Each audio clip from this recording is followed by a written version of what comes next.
Hi ಎಲ್ರಿಗೂ ನಮಸ್ಕಾರ. Welcome back to my YouTube channel. ನಾನು ನಿಮ್ಮ ವರ್ಷಿಣಿ ಜಾನಕಿರಾಮ್. ಇವತ್ತು ನಾನೊಂದು ಸ್ಪೆಷಲ್ ಪ್ಲೇಸ್ಗೆ ಹೋಗ್ತಾ ಇದ್ದೀನಿ, ಹಾಗೆ ನಿಮ್ಮನ್ನು ಕೂಡ ಕರ್ಕೊಂಡು ಹೋಗ್ತೀನಿ. ಬನ್ನಿ ಹೋಗೋಣ.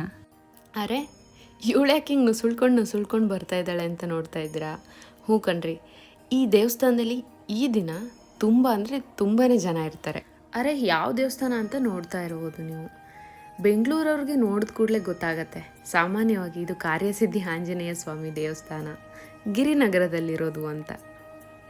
ದೇವಸ್ಥಾನ ಮರು ನಿರ್ಮಾಣ ಮಾಡಿದರು. ಹೇಗೆ ಕಟ್ಟಿರ್ಬೋದು ದೇವಸ್ಥಾನನ ನೋಡ್ಕೊಂಬರೋಣ ಅಂತ ಒಂದ್ಸಲ ಹೋದೆ. ಅದು ಶನಿವಾರ ಹೋಗ್ಬಿಟ್ಟಿದ್ದೀನಿ ನೋಡಿ. ಜನ ಅಂದರೆ ಜನ, ಕಾಲಿಡೋಕ್ಕೆ ಕೂಡ ಜಾಗ ಇಲ್ಲ, ಅಷ್ಟು ಜನ ಇದ್ದರು.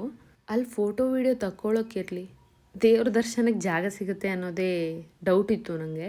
ಅಷ್ಟು ಜನ ಇದ್ದರು. ಹಂಗೋ ಹಿಂಗೋ ಆ ಕಡೆ ಈ ಕಡೆ ನುಗ್ಗಿಬಿಟ್ಟು ಒಂದಿಷ್ಟು ಫೋಟೋ ವೀಡಿಯೋಸ್ ಎಲ್ಲ ತಗೊಂಡ್ಬಿಟ್ಟೆ. ಬನ್ನಿ ಒಂದ್ಸಲ ಒಳಗಡೆ ಹೋಗಿ ಬರೋಣ. ಯಾವ ಥರ ನಿರ್ಮಾಣ ಮಾಡಿರಬಹುದು ಅನ್ನೋ ಕುತೂಹಲ ನಿಮಗೂ ಕೂಡ ಇರುತ್ತೆ. ಒಂದ್ಸಲ ನೋಡ್ಕೊಂಬರೋಣ ಒಳಗಡೆ ಹೋಗಿ. ದೇವಸ್ಥಾನದ ಒಳಗಡೆ ಹೋಗಿ 2 ದ್ವಾರಗಳನ್ನ ಬಿಟ್ಟಿದ್ದಾರೆ, ನೀವು ನೋಡ್ಬೋದು. ಹೋದ ತಕ್ಷಣ ಒಂದು ಮರ ಸಿಗುತ್ತೆ. ಈ ಮರ ತುಂಬ ಅಂದರೆ ತುಂಬಾ ಇಷ್ಟ ಆಯಿತು ನನಗೆ. ಆಮೇಲೆ ಸಿಗೋದೇ ನಮಗೆ ಗರ್ಭಗುಡಿ ನೋಡಿ ಎಷ್ಟು ಸುಂದರವಾಗಿ ಕಟ್ಟಿದ್ದಾರೆ ಅಂದರೆ, ನೋಡೋಕ್ಕೆ ಚಿಕ್ಕಕ್ಕಿದೆ, ಆದರೂ ತುಂಬ ಅಂದರೆ ತುಂಬಾ ಚೆನ್ನಾಗಿದೆ. ವಿಗ್ರಹಗಳು ಕೂಡ ಅಷ್ಟೇ ಸುಂದರವಾಗಿದ್ದಾವೆ. ಹತ್ತಿರದಿಂದ ವೀಡಿಯೋ ತೆಗಿಯೋಕ್ಕಾಗಿಲ್ಲ, ಅಲ್ಲಿ ಫೋಟೋಸ್ ಮತ್ತು ವೀಡಿಯೋಸ್ ತೆಗಿಯೋ ಆಗಿಲ್ಲ. ಸೊ ಅದಕ್ಕೆ ದೂರದಿಂದನೇ ತೆಗ್ದಿದ್ದೀನಿ ನಾನು. ಗಣೇಶ ವಿಗ್ರಹ ಮಾತ್ರ ಹತ್ತಿರ ಹೋಗಿದ್ದೆ, ಅದಕ್ಕೋಸ್ಕರ ಒಂದು ವ್ಯೂನ ಚಿಕ್ಕದಾಗಿ ತೊಗೊಂಬಂದೆ ಅಷ್ಟೇ. ಇಲ್ಲಿ ಒಟ್ಟು 4 ಗರ್ಭಗುಡಿಗಳಿದ್ದಾವೆ. ಒಂದರಲ್ಲಿ ಶಿವ, ಇನ್ನೊಂದರಲ್ಲಿ ಆಂಜನೇಯ ಸ್ವಾಮಿ, ಇನ್ನೊಂದರಲ್ಲಿ ಗಣೇಶ, ಹಾಗೆ ಇನ್ನೊಂದು ಗರ್ಭಗುಡಿನ ಒಂದು ಸ್ವಾಮೀಜಿಗೆ ಕೂಡ ಕಟ್ಟಿದ್ದಾರೆ. ನೀವು ನೋಡ್ತಾ ಇರ್ಬೋದು ನೋಡಿ, ಆ ಮರ ನೀವು ನೋಡ್ತಾ ಇರ್ಬೋದು ಎಷ್ಟು ಚೆನ್ನಾಗಿದೆ.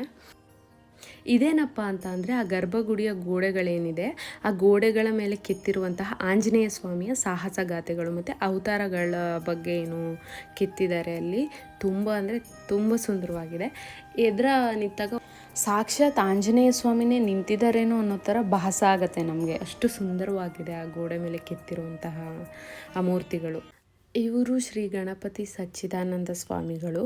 ದೇವಸ್ಥಾನದ ಮೇಲ್ಛಾವಣಿ ನೋಡಿ ನನಗಂತೂ ತುಂಬಾ ಖುಷಿ ಆಯಿತು. ತುಂಬ ಅಂದರೆ ತುಂಬಾ ಚೆನ್ನಾಗಿದೆ, ಅಷ್ಟು ಅಟ್ರಾಕ್ಟಿವ್ ಆಗಿದೆ. ಅದು ನೋಡ್ತಾ ಇದ್ದರೆ ನೋಡ್ತಾನೆ ಇರಬೇಕು ಅನಿಸುತ್ತೆ, ಅಷ್ಟು ಚೆನ್ನಾಗಿದೆ ಅದು. ಈ ವಿಡಿಯೋನ ನೋಡ್ತಾ ಇರೋ ನಿಮ್ಮಲ್ಲಿ ಕೆಲವರಿಗೆ ಒಂದು ಅನುಮಾನ ಬರುತ್ತೆ, ಏನಪ್ಪ ಇಲ್ಲಿ ತುಂಬ ಜನ ಕಾಯಿ ಹಿಡ್ಕೊಂಡು ಓಡಾಡ್ತಾ ಇದ್ದಾರಲ್ಲ ಯಾಕೆ ಅಂತ. ಹೌದು, ಈ ದೇವಸ್ಥಾನದ ವಿಶೇಷತೆನೇ ಅದು.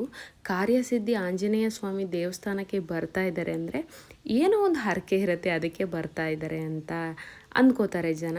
ಹಾಗೇನಿಲ್ಲ, ಬರ್ತಾರೆ ಜನ, ಸುಮ್ಮನೆ ಕೂಡ ಬರ್ತಾರೆ ದೇವಸ್ಥಾನಕ್ಕೆ. But most of the people ಇಲ್ಲಿಗೆ ಬರೋದು ಹರಕೆ ಕಟ್ಟೋಕ್ಕೆ ಬರ್ತಾರೆ ಜನ ಇಲ್ಲಿಗೆ. ಸುಮಾರು ಇಲ್ಲಿ 16 ದಿನಗಳ ಕಾಲ ಕಠಿಣ ವ್ರತನ ಆಚರಿಸ್ಬೇಕಾಗತ್ತೆ. ನಿಮ್ಮ ಮನಸ್ಸಲ್ಲಿ ಯಾವುದಾದ್ರೂ ಒಂದು ಬೇಡಿಕೆ ಇದ್ದರೆ ಇಲ್ಲಿಗೆ ಬಂದು ಒಂದು ಕಾಯಿನ ತೊಗೊಂಬಿಟ್ಟು, ಆ ಕಾಯಿಯಲ್ಲಿ ನಿಮ್ಮ ಮನಸ್ಸಲ್ಲಿ ಏನಿದೆ ಅಂತ ಪ್ರಾರ್ಥನೆ ಮಾಡ್ಕೊಂಬಿಟ್ಟು, ಅಲ್ಲಿ ಭಟ್ರು ಏನು ಕೂತಿದ್ದಾರೆ ಅವರು ಮಂತ್ರನ ಹೇಳಿಕೊಡ್ತಾರೆ.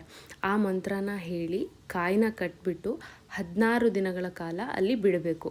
ಆ 16 ದಿನಗಳ ಕಾಲ ಮಧ್ಯದಲ್ಲಿ 4 ಸಲ ಬಂದು ಹೋಗಬೇಕು ನಾವು ಅಲ್ಲಿಗೆ. ಬಂದುಬಿಟ್ಟು ದೇವರಿಗೆ ಪ್ರದಕ್ಷಿಣೆ ಹಾಕಿಬಿಟ್ಟು ಅವರೊಂದು ಚಿಕ್ಕದೊಂದು ಆಂಜನೇಯ ಸ್ವಾಮಿದೊಂದು ಮಂತ್ರ ಕೊಡ್ತಾರೆ. ಆ ಮಂತ್ರನ 16 ದಿನ ಡೈಲಿ 108 ಸಲ ಹೇಳಬೇಕಾಗುತ್ತೆ. ಹಾಗೆ ಅಷ್ಟು ಹನುಮಾನ್ ಚಾಲೀಸ ಕೇಳಬೇಕಾಗತ್ತೆ. ಅದ್ರ ಜೊತೆಗೆ ಮಾಂಸಾಹಾರ ಸೇವನೆ ಮತ್ತು ಮದ್ಯಪಾನನ ಬಿಡಬೇಕಾಗತ್ತೆ. ಅದನ್ನೆಲ್ಲ ಮಾಡಬಾರ್ದು. 16 ದಿನಗಳ ಕಾಲ ಶ್ರದ್ಧೆಯಿಂದ ಮಾಡಬೇಕು. ಬರೀ ಕಾಯಿ ಕಟ್ಟಿದ ತಕ್ಷಣ ನಮ್ಮ ಬೇಡಿಕೆ ಎಲ್ಲ ಈಡೇರುತ್ತೆ ಅಂತ ಹೇಳೋಕ್ಕಾಗಲ್ಲ. ಅದ್ರ ಜೊತೆಗೆ ನಮ್ಮ ಪ್ರಯತ್ನ ಕೂಡ ಇರಬೇಕು. ನಮ್ಮ ಪ್ರಯತ್ನದ ಜೊತೆಗೆ ದೇವರು ನಮ್ಮ ಜೊತೆಗಿದ್ದಾಗ ಎಲ್ಲದು ಸಫಲ ಆಗುತ್ತೆ ಅಂತ ನಾನು ಅಂದ್ಕೊಂಡಿದ್ದೀನಿ. ಈ ಪುಟ್ಟ ವಿಡಿಯೋ ನಿಮಗೆ ಇಷ್ಟ ಆಗಿದೆ ಅಂತ ನಾನು ಭಾವಿಸ್ತೀನಿ. ಇಷ್ಟ ಆದರೆ ಲೈಕ್ ಮಾಡಿ, ಶೇರ್ ಮಾಡಿ, ಕಮೆಂಟ್ ಮಾಡಿ. ಹಾಗೆ ಮುಂದಿನ ದಿನಗಳಲ್ಲಿ ಕಾರ್ಯಸಿದ್ಧಿ ಆಂಜನೇಯ ಸ್ವಾಮಿ ದೇವಸ್ಥಾನಕ್ಕೆ ಭೇಟಿ ನೀಡಿ. ಮುಂದಿನ ವಿಡಿಯೋದಲ್ಲಿ ಭೇಟಿ ಆಗ್ತೀನಿ. ಬಾಯ್ ಬಾಯ್.